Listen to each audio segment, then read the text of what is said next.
আরে বাবা, কে বলছো তুমি কাজের মেয়ে? তোমার দেখলে মনেই হয় না যে তুমি কাজের মেয়ে। দেখো, তুমি এত সুন্দর ভরা যৌবনে কেন এত কষ্ট করে কাজ করো? তোমার মানে এই কষ্ট না আমার দেখলে ভালো লাগে না। তুমি আর এখন থেকে কষ্ট করবে না। আমি তোমার রাজধানী মানে রাখবো। তুমি যখন যা চাইবা আমি তোমার সব দেবো, বিনিময়ে তুমি আমার একটু ভালোবাসা দাও। দেখেন স্যার, সাফ সাফ একটা কথা বলে দিতেছি, এগুলো কিন্তু ঠিক না। বুঝতে পারছি, তুমি এমনি এমনি রাজি হবে না। এই যে দেখো, তোমার জন্য এখানে 50,000 টাকা আছে, এই টাকাটা নাও, নিয়ে তুমি আমাকে একটু ভালোবাসা দাও। আমি তোমার ভালোবাসি। স্যার, আমরা গরিব হইতে পারি, দুশ্চরিত্রা না, ঠিক আছে? আমি তোমার দুশ্চরিত্রা বলতেছি না, তোমার আমার ভালো লাগছে। আপনি ভালো লাগছে তো আমি কি করতে পারি? আমাকে ভালোবাসা দাও, তুমি আমাকে ভালোবাসো। অসম্ভব। দেখো এমন কোনো শোনো, আমি না তোমাকে ভালোবাসি। আপনি আমার ভালোবাসেন, তাতে আমার কি? তোমার কি মানে তুমি, তোমার তো অনেক কিছু করা আছে। তুমি আমাকে ভালোবাসা দিবা। এই যে আমার মনের মধ্যে যে আগুন জ্বলতেছে না, এই আগুনটা তুমি নিভে দেওয়ার ব্যবস্থা করো। প্লিজ শোনো, আমি তোমার ভালোবাসি। আজকে বাসে কেউ নেই, মা ব্যাংকে গেছে, মার আসতে দেরি হবে। আমি বুদ্ধি করে আজকে অফিসে যাইনি, মারে বলছি কি আজকে আমার অফিস নেই, শুধুমাত্র তোমার কারণে আমি তোমাকে ভালোবাসি। দেখেন স্যার, আপনি মানুষ ঠিক আছে মানলাম, কিন্তু আপনার চরিত্র যে এত খারাপ সেটা আমার জানা ছিল না। দেখো আমি তোমার ফাইল করতেছি, আমি তোমার ভালোবাসি, তোমার স্যার বাসুন না। স্যার ছাড়েন তো। যেদিন তোমার আমি দেখছি না, সেদিন থেকে আমার ঘুম নাই, কাজে মন নেই, সবসময় খালি তোমার কথাই মনে হয়। এই যে দেখো, এই যে তোমার আমি বুঝাইতে পারতেছি না আমার ভিতরে কি চলতেছে। তুমি শুধু একটু ভালোবাসা দাও, একটু একটু ভালোবাসা দাও, একটু।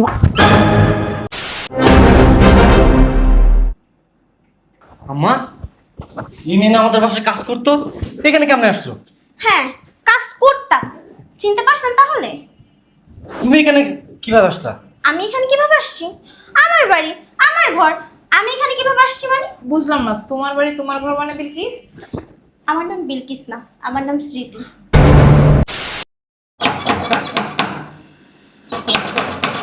আরে আসি, আসতেছি তো। কে? আসসালামু আলাইকুম ম্যাডাম। ওয়ালাইকুম আসসালাম। আসসালামু আলাইকুম। ওয়ালাইকুম আসসালাম। তুই ফুলি এদিকে। ওই যে ম্যাডাম, আপনি কইছিলেন না আপনার বাসায় একটা কাজের মেয়ে লাগবো, হ্যাঁ। ওই আমি একটা কাজের মেয়ে আনছি বুঝছেন। ও ও আঙ্গ গ্রামেই থাকে, অনেক বিশ্বস্ত বুঝছেন, অনেক ভালো। এখন ওনা অনেক অভাবে আছে, আমার কইছে কি একটা কাম বাউ করে দিতে, এর লেগে আমি আপনার লেগে লইছি। সমস্যা নাই। তুমি কি সব কম পারো? জি ম্যাডাম, আমি সব কাজ পারি। রান্না করতে পারো? জি ম্যাডাম। আচ্ছা ঠিক আছে, ধন্যবাদ তোমারে। আচ্ছা ম্যাডাম, তাহলে ওই যে ওর কামগুলো একটু বুঝাই টুজা দিয়ে না, যদি না পারে একটু দেখা দিয়েন বুঝছেন, একটু রাগারাগি করে না, গ্রামের তো আইছে তো। আচ্ছা ঠিক আছে, তুমি একটু চা পানি খেয়ে যাও। না ম্যাডাম, আমি যাইগা, ওই ম্যাডাম পড়াবার আমার লগে ছিলে। আচ্ছা আচ্ছা ফুলি, মাঝে মধ্যে তুমি আইও। আচ্ছা ম্যাডাম, ম্যাডাম অনেক ভালো, ম্যাডাম যা যা করবো তা তা করবি, ঠিক আছে? আচ্ছা। ওই বাইরে কোনো কিছু করতে যাবি না, দামি দামি জিনিস আছে এটি ধরবি না কিন্তু। না না সমস্যা নাই, ঠিক আছে দেখাই আপা, দাও। সমস্যা নেই। তোমাকে এক গ্রামই বাড়ি না? জি ম্যাডাম। আচ্ছা ভিতরেও কাজ দেখাই দিই। আচ্ছা ম্যাডাম। বাবা রে বাবা, আজকে এত গরম পড়ছে। উফ। আম্মা, আম্মা, এক কাপ চা দিয়ে তো। আজকে অফিসে কাজ।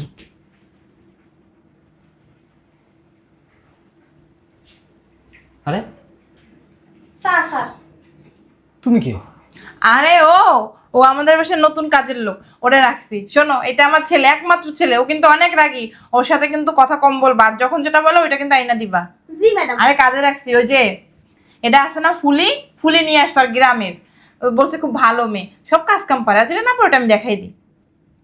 ভালো করছো আম্মা। ঠিক আছে, খাবার দিতেছি, খাবার খাইতে আয়। চলো নে চাটা নে, আয় আমার লগে আয়।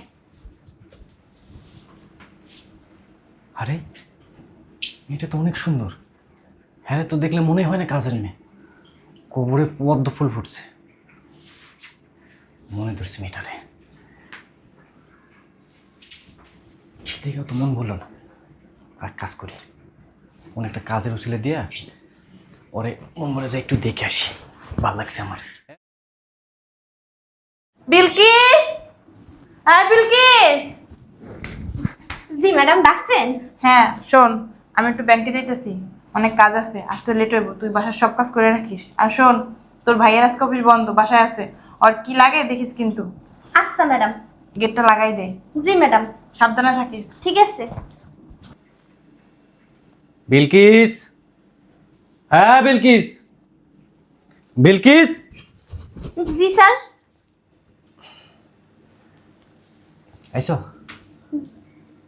বসো। আমি এখানে বসবো কেন স্যার, আপনার পাশে? আরে বাবা বসো না। না স্যার, বলেন আপনি। আরে বাবা বসো না, সংকোচ কেন করতেছো, বসো। আসো। স্যার, আপনার কি কিছু লাগবে? আমি কি কিছু এনে দেবো? তুমি চাইলে তো আমাকে অনেক কিছু দিতে পারো। অনেক কিছু দিতে পারি মানে বুঝলাম না স্যার। বোঝো নাই? সত্যি বোঝো নাই? হ্যাঁ শোনো, ওই তোমার দেখলে কিন্তু মনে হয় না তুমি কাজের মেয়ে, তুমি কিন্তু অনেক সুন্দর। বুঝলাম না স্যার, এমন করতেছেন কেন? এমন কেন করতেছি বুঝতেছো না? না এই, সত্যি বুঝতেছো না? না, কিসের জন্য এমন করতেছেন? এই যে দেখো, আমার বুকের ভিতর না মানে কেমন কেমন জানি করতেছে। আপনার বুকের ভিতরে কেমন কেমন করে তা জানি না, আমি কি করব? আরে বাবা তুমি কিছুই বোঝো না। বসো। দেখেন স্যার, আপনার যদি কোনো কিছুর প্রয়োজন হয় বলতে পারেন, আমি এনে দিতেছি। আমার প্রয়োজন তো তুমি। চুপ তো। আমি আপনার প্রয়োজন মানে কি বুঝাইতেছেন, কি বলতে চাইতেছেন আপনি? আরে বাবা কিছুই বুঝতেছো না।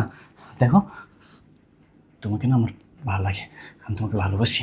আপনি আমার ভালো লাগে মানে? আপনি একটা জিনিস চিন্তা করে দেখছেন, আমি সাধারণ কাজের লোক, আর আপনি আমার এইসব কথা কি বলতেছেন? আর তাছাড়া ম্যাডাম বাসা নেই, এইসব ঠিক না স্যার। আরে বাবা কে বলছো তুমি কাজের মেয়ে? তোমার দেখলে মনেই হয় না যে তুমি কাজের মেয়ে। দেখো, তুমি এত সুন্দর ভরা যৌবনে কেন এত কষ্ট করে কাজ করো? তোমার মানে এই কষ্ট না আমার দেখলে ভালো লাগে না। তুমি আর এখন থেকে কষ্ট করবে না, আমি তোমার রাজধানী মানে রাখবো। তুমি যখন যা চাইবা আমি তোমার শব্দ বিনিময়ে তুমি আমার একটু ভালোবাসা দাও। দেখেন স্যার, সাফ সাফ একটা কথা বলে দিতেছি, এগুলো কিন্তু ঠিক না। বুঝতে পারছি, তুমি এমনি এমনি রাজি হবে না। এই যে দেখো, তোমার জন্য এখানে 50,000 টাকা আছে, এই টাকাটা নাও, নিয়ে তুমি আমাকে একটু ভালোবাসা দাও। আমি তোমার ভালোবাসি। স্যার, আমরা গরিব হইতে পারি, দুশ্চরিত্রা না, ঠিক আছে? আমি তোমার এই দুশ্চরিত্রটা বলতেছি না, তোমার আমার ভালো লাগছে। আপনি ভালো লাগছে তো আমি কি করতে পারি? আমাকে ভালোবাসা দাও, তুমি আমাকে ভালোবাসো। অসম্ভব। দেখো এমন কোনো না, শোনো আমি না তোমাকে ভালোবাসি। আপনি আমার ভালোবাসেন, তাতে আমার কি? তোমার কি মানে তুমি, তোমার তো অনেক কিছু করা আছে, তুমি আমাকে ভালোবাসা দিবা। এই যে আমার মনের মধ্যে যে আগুন জ্বলতেছে না, এই আগুনটা তুমি নিভে দেওয়ার ব্যবস্থা করো। প্লিজ শোনো, আমি তোমার ভালোবাসি। আজকে বাসে কেউ নেই, মা ব্যাংকে গেছে, মার আসতে দেরি হবে। আমি বুদ্ধি করে আজকে অফিসে যাইনি, মারে বলছি কি আজকে আমার অফিস নেই, শুধুমাত্র তোমার কারণে আমি তোমাকে ভালোবাসি। দেখেন স্যার, আপনি মানুষ ঠিক আছে মানলাম, কিন্তু আপনার চরিত্র যে এত খারাপ সেটা আমার জানা ছিল না। দেখো তোমার ফাইট করতেছি, আমি তোমার ভালোবাসি, তোমার স্যার বাসুন না। স্যার ছাড়েন তো। যেদিন তোমার আমি দেখছি না, সেদিন থেকে আমার ঘুম নাই, কাজে মন নেই, সব সময় খালি তোমার কথাই মনে হয়। এই যে দেখো, এই যে তোমার আমি বুঝাইতে পারতেছি না আমার ভিতরে কি চলতেছে। তুমি শুধু একটু ভালোবাসা দাও, একটু ভালোবাসা দাও, একটু। শয়তানের বাচ্চা, আমি তোর বাসায় কাজই করব না, তোর বাসায় কাজ ছাই রেখে শোনো রাখতাম। শোনো, এই বলগিস,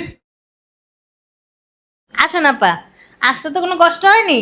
না না, কোনো কষ্ট হয় না। আসলে আপনাদের বাসার সামনে একটু পানি জমে ছিল, তাও এসে বসছি। বসো বাবাজি, বসো। বয়। আপা, আমাদের হাতে বেশি সময় নেই, মেয়েটা কানার ব্যবস্থা করেন। আসেন বসেন, আমার মেয়েকে তো দেখবেনই। আমার মেয়ের মতন ভালো আর ভদ্র নম্র কি বলবো, মেয়ের নামে এত প্রশংসা করতেছি। না না, আমি সব জানি না শুনেই তো আপনার মেয়ের সাথে আমার ছেলের বিয়ের সম্বন্ধ নিয়ে আসছি। হ্যাঁ, বসেন, খাওয়া দাওয়া করেন, তারপরে। বললাম হাতে সময় নেই, খাওয়া দাওয়া করবেন, একটু মিটা নিয়ে আসেন। আচ্ছা ঠিক আছে, বসেন। পা ধরে সালাম করতে পারলি না? বলো। সুন্দরভাবে কথা বলবি, ঠিক আছে? বাসাটা কিন্তু সালাম দিও। আসসালামু আলাইকুম। ওয়ালাইকুম আসসালাম। ভালো আছো মা? জি। তোমার নাম কি? স্মৃতি। আপা, মুখের কাপড়টা একটু সরান, একটু মেয়েকে দেখি।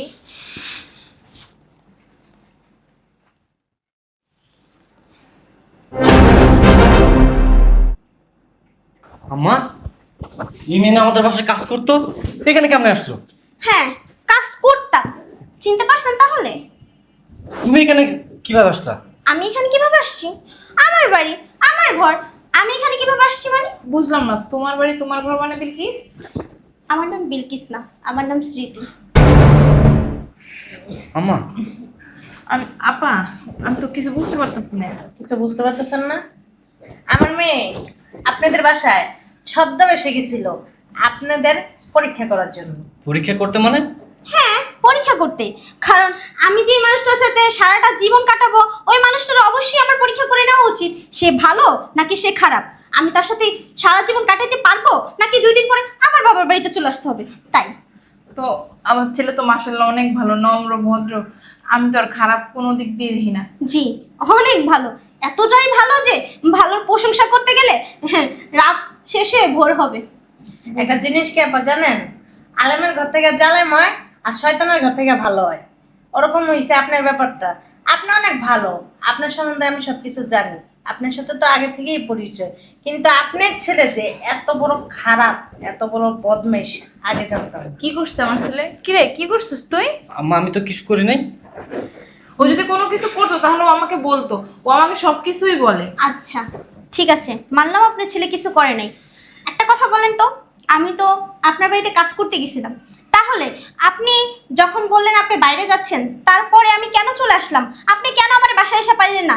সেটা কি একবার আপনি খোঁজ নিয়েছিলেন? হ্যাঁ, ও তো বলছে আসলে তুমি আর কাজ করবে না, তোমার মা অনেক অসুস্থ, তুমি চলে আসছো, তাও তোমার টাকা পয়সা তোমার বুঝাই দিছে, তুমি বলে চলে গেছো। মা, আমার মা এই যে, আমার তো টাকা পয়সার কোনো প্রয়োজন ছিল না, তাহলে আমি কেন চলে আসছি? কি রে, তুই না আমারে বললি? আম্মা ও তো বলছিল যে ওর আম্মা অসুস্থ। আমার একটু খুলে বলো তো কি বাবা হয়েছে? জীবন, তুমি কি নিজের মুখে স্বীকার করবা কথা বলি, নাকি আমি বলবো? আমি আবার কি কি বলবো? মা কথা বলতে পারতিছে না, মানে সোজা আঙুলে ঘি উঠবে না, আঙুলটা বাঁকা করতে হবে। আপনার ছেলে 1 নাম্বার বদমাইশ, লুচ্চা। কি বলতেছেন এসব? চরিত্র সমস্যা আপনার ছেলে।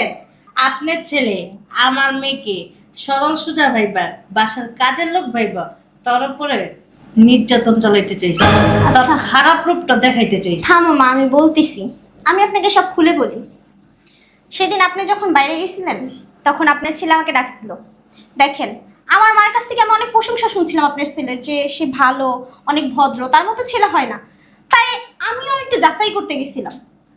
যাইয়া যা দেখলাম, সে সেদিন আমার একা পাইয়া আমাকে টাকার অফার করে, আমার উপরে ঝাঁপাইয়া পড়ে হিংস্র জানোয়ারের মতো। কাজের লোক বলে আমি, আমার কি কোনো সম্মান নাই? আজকে যদি সেদিন আমার জায়গায় অন্য একটা মেয়ে হইতো, ওই খারাপ। মেয়েটার কি হতো? দেখেন আপনারা জানোয়ার, শয়তানের বাচ্চা। এই, আম্মা এই দিন দেখার জন্য কি তোর আমি মানুষ করছিলাম? এইগুলো শোনার জন্য তোর আমি মানুষ করছিলাম? আম্মা দিন রাত কষ্ট করা, পরিশ্রম করা। তোর বাবা ছিল না, আমি কাজ কইরা তোর লেখাপড়া শিখে চাকরি দিয়ে কি ভুল করছিলাম? ওকে ওকে, ও বুঝলাম, ও কাজের লোক সেজে গেছিল।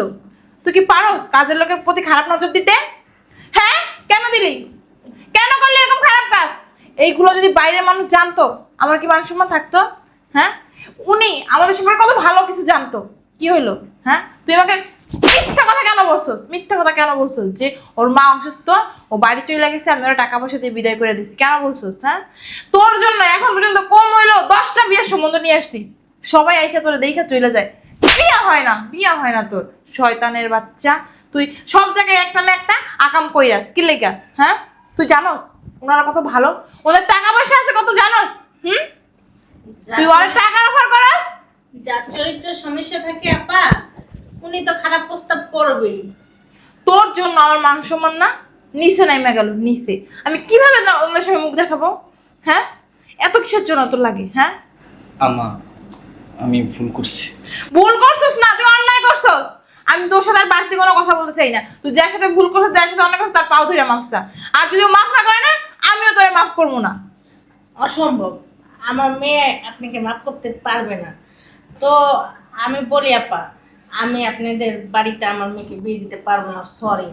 আপনার ছেলেকে নিয়ে আপনি আসতে পারেন। বুঝতে পারছি, এরকম মানে অনৈতিক কাজকর্মের যদি অফার করে, তো কোনো মাই চাইবো না এরকম ছেলের সাথে তার মেয়েকে বিয়ে দিতে। আমি হলেও চাইতাম না। ঠিক আছে, আপনি মানুষটা খুবই ভালো, কিন্তু ভালো একটা সন্তান জন্ম দিতে পারেননি। ভাগ্য ভালো যে আমি কাজের মেয়ে সেজে সবকিছু জানতে পারছি। আর যদি পরে জানতাম, তখন আমার কপালটা বইরা যেত, সারা জীবন না ওই দুঃখে কষ্টে যাইতো আমার জীবনটা, বুঝতে পারছেন? মাফ করে দেবেন আমাকে। যান, আমি এটাই ভাবি আর এটাই বুঝি যে বিয়ের আগে মেয়ে এবং ছেলে সবাইকে যাচাই বাছাই করা উচিত, যে আসলে ছেলের চরিত্র ভালো না মেয়ের চরিত্র ভালো। এই জন্য বলছিলাম মা, এত প্রশংসা করো না। দেখলা তো, একটা ভালো জিনিসের ভিতরেও না পোকা থাকে, সেটা যে কোনো জিনিস। ঠিক আছে।